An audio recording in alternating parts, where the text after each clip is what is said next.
बिस्मिल्लाहिर्रहमानिर्रहीम जी दार कमो हाज़िर खिदमत है। तो यह वेखो नाजरीन, यह डाकखाना है, इसकी हालत वेखो। यह बंदे कितनी देर दे खड़े ने और बारिश दे विच भिजदे ने पे, दलीलो खबार हो रहे ने। एक कल भी डाकखाने दे विच ये बंदे आए ने सारे, यह सारे वेख लो, तुसी चेक कर लो। ये कल परसों आए ने तो परसों इन्होंने कहा जी कि परसों असी नहीं जी कल करांगे। कल फिर बंदे आए ने सारे तो कल इन्होंने कहा कि असी जनाब आखिरी डेट तक करांगे। हुण ये किहड़े वेले दे आवाम भिजदी पई, क्यों छोटे किस टाइम तो खड़े हो तुसीं? हैं जी? घंटा 2 घंटे हो गए। हाँ तुसीं जी कितनी देर तक खड़े तुसीं? हैं जी? इन्ना टाइम हो गया 2 घंटे। 2 घंटे हो गए ना तुहानूं खड़े नूं ते तुहानूं कितनी देर हो गई खड़े? कितनी देर हो गई? 2-2.5 घंटे हो गए। 2-2.5 घंटे हो गए सर। तुहानूं छोटे 2-2 घंटे हो गए। हाँ तो नाजरीन वेखो ना कितनी आवाम नाल ज्यादती है, कितनी मुश्किल दे विच आवाम इत्थे खड़ी है। तो जे ये पहले दिन ये कर लेंदे तो इन्हां नूं इतनी तो तकलीफ नहीं सी ना आवाम नूं हुंदी। आवाम नूं कितनी मुश्किलात दा इन्हां नूं सामना करना पै रहा है जी। छोटे कितने मुश्किल च हो? बड़ी तुसीं दसो जी कदों ते खड़े हो गया घंटा डेढ़। नाजरीन ए वेख लो, ए बाहर आवाम भिजदी है पई बारिश दे विच ते अंदर कोई हिसाब किताब किसी का गलत हो रहा है, किसी कह रहे हैं 10-20 रुपये, किसी हल वध हो रहे हैं, किसी हल घट हो रहे हैं। हिसाब किताब भी इस तरह का ही हो रहा है। तो अंदर अपना आराम नाल चावां शावां पी रहे हैं, कोई बंदे का ख्याल कोई नहीं किया जा रहा। ये नाजरीन बड़ी ज्यादती है आवाम दे नाल है जी। तो यह वेख लो तुहाडे सामने सारी दिखाओ आवाम खड़ी है, सारे दिखाओ, सारे दिखाओ है जी।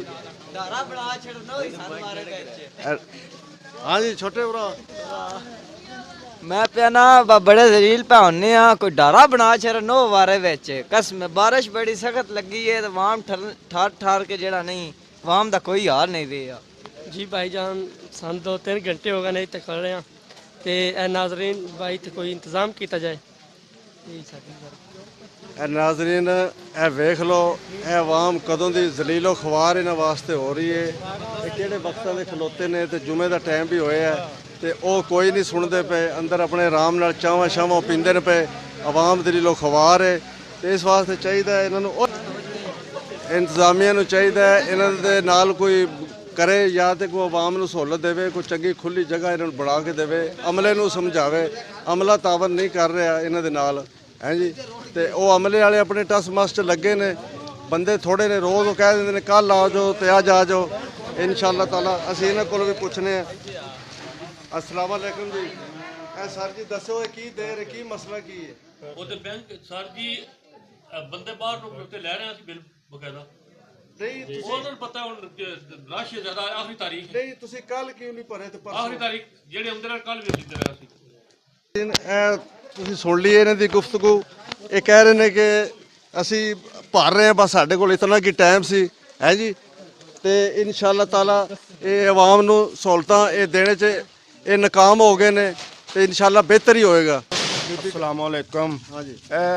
भाई साहब दस रहे सन हुण भी अगे रश भी इत्थे बने आ भी देखदे हो पे डाकखाने दे अगे वीडियो बनी है तो भी कोई बीबी वडेरी आई है बाहरों डेरे तो उस आख्या भी मेरा बिल तारो तो इन्हें अगों आख्या भी नहीं तू उत्थे बैंक च लै जा। वो आदि है भी बैंक च कोई नहीं, वो आदे ने डाकखाने लै जा तो ना डाकखाने वाले बिल तारते ना बैंक वाले तारते ने। आवाम जिहड़ी वो बेचारी मजबूर होई पई है तो तंग होई पई है।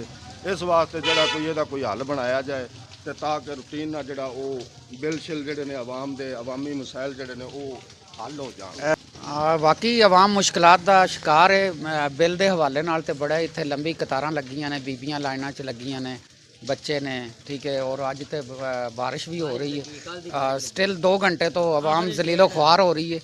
सो ਇਹਦਾ नोटिस लिया जाए कामे बाला नूं असीं अपील करने आ कि ये बंदा जिहड़ा डाकखाने विच इस टाइम तैनात किया गया ये बंदा बिल्कुल लोगों नाल तावन नहीं कर रहा।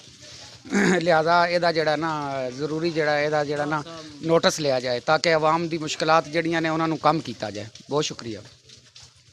नाज़रीन ਇਹ ਸਾਰੇ ਬੰਦਿਆਂ ਦੀ ਤੁਸੀਂ ਗੁਫ਼ਤਗੂ ਸੁਣੀ ਹੈ ਤੇ ਇਹ ਤੁਸੀਂ ਸੁਣ ਲਿਆ ਸਾਰਾ ਕੁਝ ਕਿ ਸਾਰਾ ਇੱਥੇ ਜਿੰਨਾ ਵੀ ਮੁਲਕ ਹੈ ਨਾ ਸਾਰਾ ਇਹਨਾਂ ਦੇ ਖਿਲਾਫ ਹੈ ਔਰ ਸਾਰਾ ਪਰੇਸ਼ਾਨ ਹੈ। ਬਾਰਿਸ਼ ਦੇ ਵਿੱਚ ਭਿੱਜਦੇ ਨੇ ਪਏ ਸਵੇਰ ਦੇ ਤੇ ਇਹਨਾਂ ਦਾ ਸਖਤੀ ਨਾਲ ਨੋਟਿਸ ਲਿਆ ਜਾਏ ਹੈ ਜੀ। ਇਹ ਮੈਂ ਅੱਗੇ ਵੀ ਤੁਹਾਨੂੰ ਦੱਸਿਆ ਵੀ ਇਹ ਅੱਗੇ ਚਾਵਾਂ ਸ਼ਾਵਾਂ ਆਪਣੇ ਪੀਂਦੇ ਨੇ ਪਏ ਤੇ ਲੱਡੂ ਜਲੇਬੀ ਖਾਂਦੇ ਨੇ ਪਏ ਅੰਦਰ ਬੈਠੇ ਨੇ, ਇਹਨਾਂ ਨੂੰ ਕਿਸੇ ਨਾਲ ਕੋਈ ਦਿਲਚਸਪੀ ਨਹੀਂ ਹੈ। ਆਵਾਮ ਜ਼ਲੀਲੋ ਖਵਾਰ ਹੋ ਰਹੀ ਹੈ ਜੀ। ਤੇ ਇੰਤਜ਼ਾਮੀਆ ਜਿਹੜੀ ਹੈ ਉਹ ਆਵਾਮ ਦੀ ਖਿਦਮਤ ਵਾਸਤੇ ਬੈਠੀ ਹੈ। ਅਗਰ ਇੰਤਜ਼ਾਮੀਆ ਆਵਾਮ ਦੀ ਖਿਦਮਤ ਨਹੀਂ ਕਰ ਸਕਦੀ ਤਾਂ ਫਿਰ ਤੇ ਅੱਲਾ ਹੀ ਹਾਫਿਜ਼ ਇਸ ਮੁਲਕ ਦਾ ਵੀ ਹੈ ਜੀ। ਇਸ ਵਾਸਤੇ ਇਸ ਸਖਤੀ ਨਾਲ ਇਸ ਅਮਲੇ ਦੇ ਉੱਤੇ ਨੋਟਿਸ ਲਿਆ ਜਾਏ। ਇੰਤਜ਼ਾਮੀਆ ਡਾਕਖਾਨੇ ਦੀ ਨਾਕਾਮ ਹੋ ਚੁੱਕੀ ਹੈ ਜੀ, ਤੇ ਇਹਦੇ ਉੱਤੇ ਅਮਲ ਦਰਾਮਦ ਫੌਰੀ ਤੌਰ ਤੇ ਕੀਤਾ ਜਾਏ। ਜੀਦਾਰ ਕਮੋਰ ਇਜਾਜ਼ਤ ਦਿਓ। ਓਕੇ, ਅੱਲਾ ਹਾਫਿਜ਼।